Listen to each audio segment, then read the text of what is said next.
क्या आपने कभी जोराल्डा के राक्षस के बारे में सुना है? नहीं सुना तो जान लीजिए कि वो एक ऐसा राक्षस था जिसने ग्रामीण इलाकों में आतंक मचा रखा था। सभी बच्चों को डराकर छुपने के लिए मजबूर कर दिया था। फिर उसकी मुलाकात जिराल्डा से हुई, जो एक छोटी लड़की थी, पर साथ में वो एक बेहतरीन रसोइया भी थी। जिराल्डा ने अपने चिड़चिड़े बूढ़े पिता की लंबे समय तक देखभाल की थी और वह जंगली और मूर्ख राक्षस को वश में करना चाहती थी। तो सुनना चाहते हो कि जिराल्डा ने ऐसा क्या किया कि वो इतना ज्यादा रूड राक्षस एक अच्छा इंसान बन गया? नमस्कार, रूहिका शर्मा चैनल में आप सभी का स्वागत है। आज की हमारी कहानी के लेखक हैं टॉमी अनग्रेरर और इनकी कहानी का नाम है जिराल्डा का राक्षस। तो चलिए कहानी शुरू करते हैं। एक बार की बात है, एक अकेला राक्षस रहता था। ज्यादातर राक्षसों की तरह उसके भी नुकीले दांत, दाढ़ी, बड़ी नाक, बड़ा चाकू, गुस्सैल मिजाज और बहुत ज्यादा भूख थी। सभी चीजों में से उसे नाश्ते में छोटे बच्चे सबसे ज्यादा पसंद थे। छोटे बच्चों को वो खा जाया करता था। मत मारो, मुझे मत मारो, मैंने तुम्हारा कहाँ भी गाला है। हा हा हा, खा जाऊंगा। मम्मी, मम्मी मेरे को बचा लो।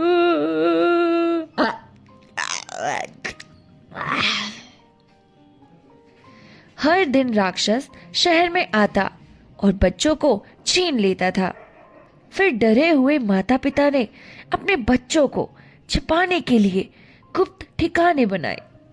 यार ये तो रोज का हो गया है। आज पड़ोसियों का बच्चा गायब हो गया, कल हमारा हो जाएगा। सुनिए ना, कुछ ऐसा करते हैं कि बच्चों को कहीं कहीं छुपा देते हैं। आप क्या कहते हो इस बारे में? हाँ, सही कह रही हो। ऐसे तो हमारे बच्चे गायब हो जाएंगे।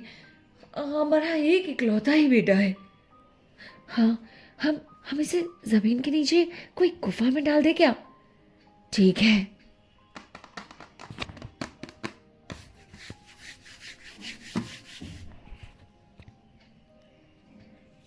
वे अपने छोटे लड़कों और लड़कियों को अंधेरे तहखानों और भूमिगत लोहे के संदूकों और ड्रमों में बंद करके रखते थे। उसके कारण स्कूल भन्नाटे खाली थे और सभी शिक्षक बेरोजगार थे। क्या कहती हो मिस? आजकल तो बच्चे ही नहीं आ रहे। हाँ यार, बच्चों की याद तो बहुत आती है। बेरोजगारी का तो चलो कोई बात नहीं, लेकिन बच्चों को पढ़ाने में जो मज़ा आता है ना, वो और कहीं नहीं। ना जाने कब बच्चे अपने घर से बाहर निकलेंगे, कब इन सूने स्कूलों में आएंगे और हम उन्हें प्यार से पढ़ाएंगे। क्योंकि अब कोई भी बच्चा स्कूल में खुले में दिखाई नहीं देता था, इसलिए मन मारकर राक्षस को दलिया, गुनगुनी गोभी और ठंडे आलू के आहार से संतुष्ट होना पड़ता था। इससे राक्षस और भी चिड़चिड़ा होता जा रहा था और अब वो खुद ही अपने आप पर गुर्राता और बड़बड़ाता था। सरा, सरा मुझे भूख लग रही है। 5 या 6 बच्चों से मेरा बढ़िया भोजन बनता। काश मुझे कुछ बच्चे मिल जाते, फिर मैं उन्हें चबाकर खा जाता। कहाँ गए बच्चे? एक दूर घाटी में जंगल के बीच में एक किसान अपनी इकलौती बेटी जिराल्डा के साथ रहता था। उन्होंने कभी उस राक्षस के बारे में नहीं सुना था। जिराल्डा बेटी, जरा खाना बना दो तो। ओके पापा, आपके लिए खाना बना देती हूँ और मम्मा के लिए। ठीक है, मैं खाना बना देती हूँ। हाँ पापा, और अपनी कैचू के लिए भी बना दूंगी। ठीक है। जिराल्डा को खाना बनाना बहुत पसंद था। जब वो 6 साल की थी तो वह भूनना, पकाना, छौंकना, तड़का लगाना, उबालना और स्टू बनाना सीख गई थी। एक बार किसान अपने छोटे से खेत की उपज बढ़ाने के लिए शहर गया था, क्योंकि वो हर साल एक बार जरूर जाता था। बाजार के दिन से पहले एक दोपहर उसने अपनी बेटी को बुलाया। जिराल्डा, मेरी प्यारी बेटी,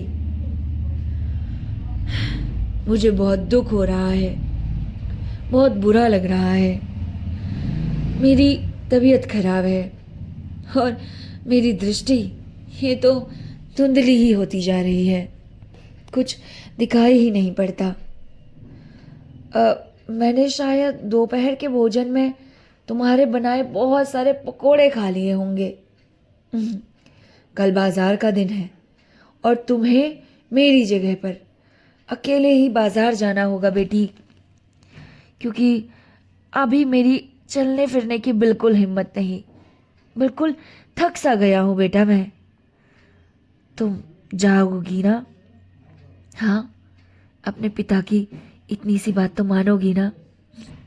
पिताजी, इसमें कौन सी बड़ी बात है, मैं बाजार से सामान ले आऊंगी और अपना सामान भेज भी आऊंगी। आप बिल्कुल फिक्र मत कीजिए, हमारी फसल बहुत अच्छी होगी और मैं आपके लिए खाना बना कर जाऊंगी। हाँ। अगले दिन भोर होते ही जिराल्डा ने अपने पिता के लिए खाना बनाया और खच्चर को जोता, गाड़ी को लोड किया, अपने पिता का आशीर्वाद लेकर निकल पड़ी।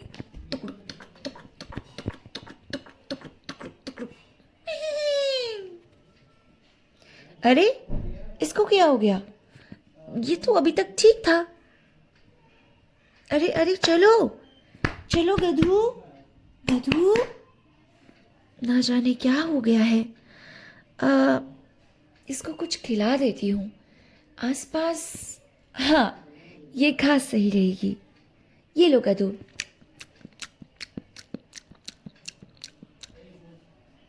अब चलो।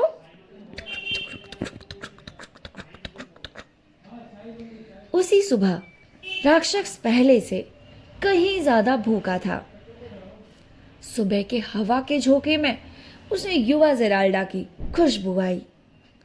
कुछ चट्टानों के पीछे छिपकर राक्षस उसका इंतजार करने लगा।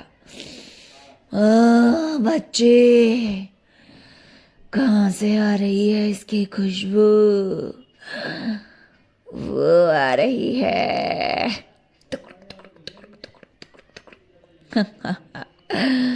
आज तो मैं भरपेट भोजन करूंगा।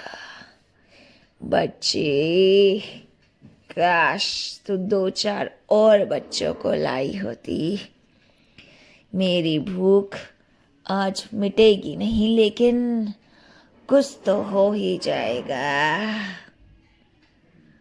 आ गई, अब मार देता हूँ। वो उस पर कूदने के लिए तैयार था। आखिरकार नाश्ता। वो खुश हुआ। भूखा राक्षस इतना अधीर था कि वह सड़क के बीच में ही ठोकर खाकर गिर गया और वहीं बेहोश होकर गिरा पड़ा रहा। उसके टखने में मोच आ गई और नाक से खून बहने लगा। ये लड़की कहाँ गई? मैं आज तुझे छोड़ूंगा नहीं, बिल्कुल भी नहीं। ये क्या मेरी नाक से खून बह रहा है? ओह बेचारा, क्या हुआ आपको? जिराल्डा ने चिल्ला कर कहा। पास के एक नाले से उसने पानी की बाल्टी भरी और घायल राक्षस का चेहरा धोया। धो लीजिए, इससे आप अपना मुंह धो लीजिए। आपको क्या हो गया है? आपके तो नाक से भी खून बह रहा है, आपके टखने में भी ज्यादा लग गई है। क्या हो गया? आप इस तरीके से नीचे क्यों गिरे? छोटे लड़के,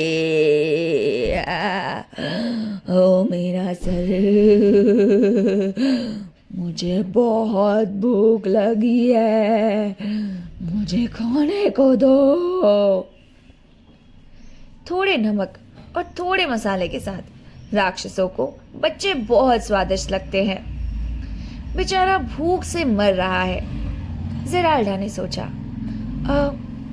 ये शायद भूखे हैं। मैं इन्हें क्या बना कर दूं अपने साथ? तो बिना समय गवाए उसने गाड़ी से कुछ बर्तन निकाले, कुछ लकड़ियां इकट्ठी की, आग जलाई और फिर खाना बनाना शुरू कर दिया। उसे भूखे राक्षस पर इतनी दया आ गई कि उसने अपनी आधी आपूर्ति राक्षस पर खर्च कर डाली। मैं ये भी बना देती हूँ, इनके लिए थोड़ा तो और बना दूंगी। साइज भी थोड़ा बड़ा है तो शायद ज़्यादा खाना खाएंगे। इतनी ज़्यादा चोट लग गई है, मैं और बना देती हूँ। हाँ, ये भी डाल देती हूँ थोड़ा ज़्यादा। जल्दी ही उसने राक्षस के सामने खाना रख दिया। वाटर क्रेस सूप की क्रीम, केपर्स के साथ स्मोक्ड ट्राउट, लहसुन के मक्खन में घोंगे, भुने हुए मुर्गियों की एक प्लेट और सुअर का बच्चा। अब राक्षस पूरी तरह से होश में आ गया था।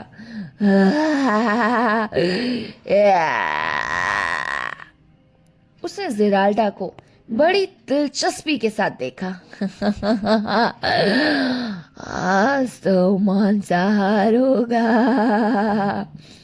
बहुत दिनों से शाकाहारी भोजन करके मैं पक गया हूँ। आज इस बच्ची को नमक मिर्च के साथ खा जाऊंगा। उन सभी व्यंजनों का स्वाद लेना उसके लिए एक नया अनुभव था।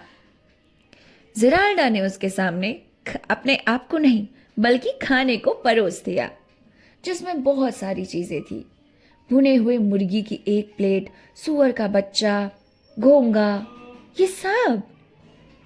उन सभी व्यंजनों का स्वाद लेने के लिए राक्षस एकदम से खड़ा हुआ। वह राक्षस दावत से इतना खुश हुआ कि अपनी पसंदीदा डिश, एक छोटे बच्चे को खाने के बारे में भी भूल गया। वो भूल गया कि उसे ये सब नहीं बल्कि छोटे बच्चे पसंद है। अब छोटे बच्चे खा खा के वो बोर जो हो चुका था, नई चीज ट्राई करना चाहता था। यह राक्षस द्वारा खाया गया सबसे अच्छा भोजन था। जानते हैं क्यों? क्योंकि ज़ेराल्डा ने बनाया था, जो कि बहुत अच्छी कुक थी। प्यारी छोटी लड़की, मेरे पास एक महल है। मेरी तिजोरियां सोने से भरी है।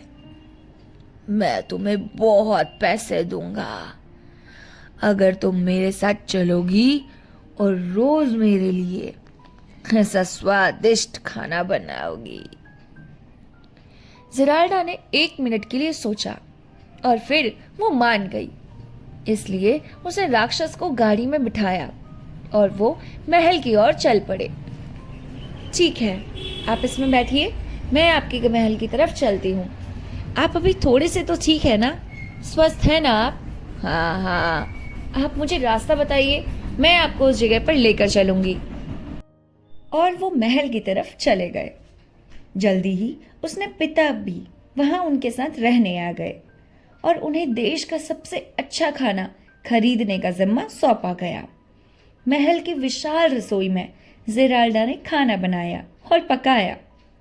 नए नए खाद्य पदार्थों के साथ प्रयोग करते हुए, असाधारण मिश्रण बनाते हुए ज़ेराल्डा ने अपनी नई रेसिपी के साथ कई कुक बुक और किताबें भर दी। राक्षस के महल में एक साधारण दिन के नाश्ते में आसानी से निम्नलिखित चीजें शामिल हो सकती थी: सॉकरकूट और सॉसेज, पेस्ट्री शेल में एक गूज लिवर पेस्ट, ट्रफल एपिक्स और के बिस्तर पर व्हीट कलकर, पोम्पानी साजा Bernhardt, chocolate sauce Rasputin, roast turkey a Cinderella और ग्रोइट delight, candied fruits lady finger and ice cream cake. पड़ोसी राक्षसों और उनके परिवारों के लिए भी भोज आयोजित किए जाते थे। बाबा, स्वादिष्ट, आहा, दुनिया का सबसे लजीज खाना, लाओ लाओ लाओ, वाओ, मज़ा ही आ गया, वाह। जब उन्होंने ज़ेराल्डा से उसकी रेसिपी की विनती की तो उसने कहा, कहने की ज़रूरत नहीं है। उस दिन के बाद से उन सभी राक्षसों ने बच्चों में अपना स्वाद खो दिया। अब खतरा टल चुका था। छिपे हुए बच्चे तहखानों से बाहर आ गए और सभी ग्रामीण फिर से सामान्य रूप से रहने लगे। समय बीतता गया। ज़ेराल्डा एक खूबसूरत सी युवती बन गई थी। अब वो और उसके पीछे 50 लोग पड़ने लग गए। फिर अच्छे तरह से खिलाए गए राक्षस ने अपनी दाढ़ी को मुंडवा लिया। ज़ेराल्डा और राक्षस एक दूसरे से प्यार करने लगे। उन्होंने शादी कर ली और एक सुंदर जीवन व्यतीत किया।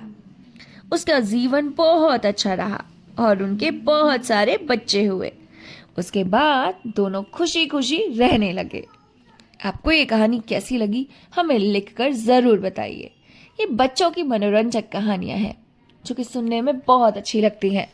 हम कुछ कुछ गंभीर कहानियाँ भी बताते हैं, कुछ कुछ क्या मोस्टली, तो आप उन्हें भी चेकआउट कर सकते हैं। अभी मैं सोच रही हूँ कि बच्चों की छुट्टियाँ हैं तो बच्चों वाली कहानियाँ ज़्यादा नरेट की जाए, इसीलिए बच्चों के लिए भी कहानियाँ बना रही हूँ। आपको किस प्रकार की कहानियाँ पसंद है हमें लिखकर ज़रूर बताइए। मिलते हैं आपसे नेक्स्ट कहानी के साथ, तब तक के लिए नमस्कार, अपना ख्याल रखिएगा।